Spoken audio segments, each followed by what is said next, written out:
ਅੰਮੀ ਕੋਈ ਕੁੜੀ ਦੇ ਮੁੰਡਾ ਸੀਗੇ। ਹਾਂਜੀ ਉਹਨਾਂ ਨੇ ਸੋਚਿਆ ਕਿ ਭੱਜ ਕੇ ਵਿਆਹ ਕਰਵਾ ਲੈਣੇ ਆ। ਹਾਂਜੀ ਅੱਜ ਕੱਲ ਟ੍ਰੈਂਡ ਚੱਲਿਆ ਨਾ ਕਿ ਘਰ ਦੇ ਨਹੀਂ ਮੰਨਦੇ ਤਾਂ ਭੱਜ ਕੇ ਵਿਆਹ ਕਰ ਲਓ। ਹਾਂ ਵਿਆਹ ਕਰ। ਉਹ ਇਦਾਂ ਹੀ ਨਾ ਉਹਨੇ ਮੁੰਡੇ ਨੂੰ ਕਿਹਾ ਕਿ ਫਲਾਣ ਟਾਈਮ ਤੇ ਆਵੀਂ ਹਾਂਜੀ ਤੇ ਮੈਂ ਤਿਆਰ ਹੋਵਾਂਗੀ, ਆਪਾਂ ਰਾਤ ਦੇ 12 ਵਜੇ ਜਾਂ 1 ਵਜੇ ਨਾ ਮੈਂ ਘਰੋਂ ਭੱਜ ਜਾਵਾਂਗੀ ਤਾਂ ਅਸੀਂ ਕਿਸੇ ਹੋਰ ਇਲਾਕੇ 'ਚ ਜਾ ਕੇ ਉੱਥੇ ਜਾ ਕੇ ਵਿਆਹ ਕਰਵਾ ਲੈਣੇ ਆ। ਹਾਂਜੀ ਉਹ ਮੁੰਡਾ ਆਇਆ ਰਾਤ ਦੇ 12-1 ਵਜੇ। ਕੁੜੀ ਪਹਿਲੇ ਤਿਆਰ ਸੀ, ਉਹਨੇ ਆਪਣੀ ਜੋ ਚੀਜ਼ਾਂ ਸੀਗੀਆਂ ਜ਼ਰੂਰੀ ਸਮਾਨ ਚੱਕਿਆ ਤੇ ਮੁੰਡੇ ਦੇ ਨਾਲ ਤੁਰ ਪਈ। ਹਾਂਜੀ ਉਹ ਤੁਰੇ ਨਾ ਉਸ ਇਲਾਕੇ ਚੋਂ ਜ਼ਰਾ ਬਾਹਰ ਨਿਕਲੇ ਤਾਂ ਉਹਨਾਂ ਨੇ ਸੋਚਿਆ ਕਿ ਤੁਰ ਕੇ ਤਾਂ ਅਸੀਂ ਥੱਕ ਜਾਵਾਂਗੇ। ਹਾਂਜੀ ਉੱਥੇ ਨਾ ਕਿਸੇ ਜਗ੍ਹਾ ਤੇ ਕੋਈ ਘੋੜੇ ਕਿਰਾਏ ਤੇ ਦਿੰਦਾ ਸੀਗਾ ਸਫ਼ਰ ਵਾਸਤੇ, ਹਾਂਜੀ ਹਾਂਜੀ ਤੇ ਜਾਂ ਮੁੱਲ ਵੇਚਦਾ ਸੀ। ਹਾਂਜੀ ਉਹਦੇ ਕੋਲ ਚਲੇ ਗਏ।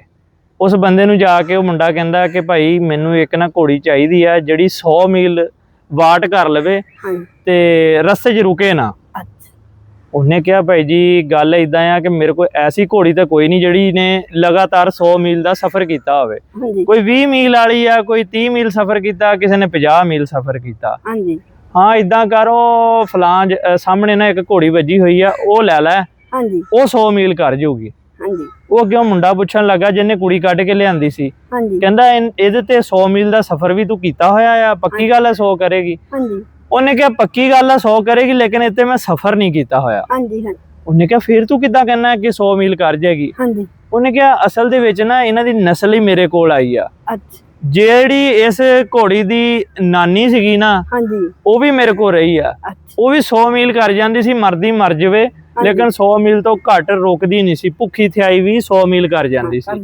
ਜਿਹੜੀ ਇਸ ਘੋੜੀ ਦੀ ਮਾਂ ਸੀਗੀ, ਹਾਂਜੀ ਉਹ ਵੀ 100 ਮੀਲ ਸਫ਼ਰ ਕਰ ਜਾਂਦੀ ਸੀ, ਮਰਦੀ ਮਰ ਜਾਵੇ, ਲੇਕਿਨ 100 ਮੀਲ ਤੋਂ ਘੱਟ ਰੁਕਦੀ ਨਹੀਂ ਸੀ ਹੈਗੀ। ਹਾਂਜੀ ਤੇ ਲਿਹਾਜ਼ਾ ਇਹ ਵੀ ਉਹਨਾਂ ਦੇ ਨਸਲ ਦੇ ਵਿੱਚੋਂ ਆ। ਹਾਂਜੀ ਇਹ ਘੋੜੀ ਵੀ ਮੈਂ ਸ਼ੋਰਟੀ ਨਾਲ ਕਹਿ ਸਕਦਾ ਕਿ 100 ਮੀਲ ਕਰ ਜਾਏਗੀ। ਅੱਛਾ ਉਹਨੇ ਕਿਹਾ ਭਾਈ ਜੀ ਲਓ, ਇਹ ਘੋੜੀ ਮੈਨੂੰ ਨਹੀਂ ਚਾਹੀਦੀ। ਉਹਨੇ ਕਿਹਾ ਕਿਉਂ, ਘੋੜੀ ਕਿਉਂ ਨਹੀਂ ਚਾਹੀਦੀ? ਉਹਨੇ ਕਿਹਾ ਭਾਈ ਜੀ ਇਸ ਘੋੜੀ ਨੇ ਮੇਰੀਆਂ ਅੱਖਾਂ ਖੋਲ ਦਿੱਤੀਆਂ। ਉਹਨੇ ਕਿਹਾ ਉਹ ਕਿੱਦਾਂ?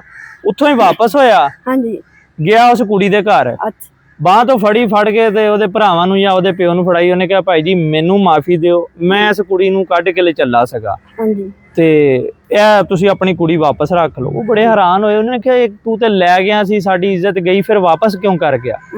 ਉਹਨੇ ਕਿਹਾ ਭਾਈ ਜੀ ਇਦਾਂ ਮੈਂ ਘੋੜੀ ਲੈਣ ਗਿਆ। ਹਾਂਜੀ ਉਹਨੇ ਕਿਹਾ ਇਹ ਨਸਲਾਂ ਤੇ ਗੱਲ ਮੁੱਕਦੀ ਆ, ਇਹ ਨਸਲ ਜਿਹੜੀ ਆ 100 ਮੀਲ ਤੋਂ ਘੱਟ ਸਫ਼ਰ ਨਹੀਂ ਕਰਦੀ। ਹਾਂਜੀ ਮੇਰੇ ਜ਼ਿਹਨ ਦੇ ਵਿੱਚ ਇਹ ਆਇਆ ਕਿ ਅੱਜ ਜੇ ਮੈਂ ਇਸ ਕੁੜੀ ਨੂੰ ਕੱਢ ਕੇ ਲਿਜਾਣ ਡਿਆ ਆ ਹਾਂਜੀ ਤੇ ਕੱਲ ਨੂੰ ਜਿਹੜੀ ਇਹਦੀ ਨਸਲ ਹੋਏਗੀ, ਇਹਦੀ ਜਿਹੜੀ ਬੱਚੀ ਹੋਏਗੀ, ਉਹ ਵੀ ਕਿਸੇ ਦੇ ਨਾਲ ਇਦਾਂ ਹੀ ਜਾਏਗੀ। ਤੇ ਭਾਈ ਜੀ ਮੈਂ ਮਾਫੀ ਮੰਗਦਾ ਆ, ਅੱਜ ਮੈਂ ਤੁਹਾਡੀ ਕੁੜੀ ਕੱਢ ਕੇ ਲੈ ਚੱਲਾਂ, ਕੱਲ ਨੂੰ ਮੇਰੀ ਕੁੜੀ ਵੀ ਕਿਸੇ ਦੇ ਨਾਲ ਚੱਲ ਜਾਏਗੀ।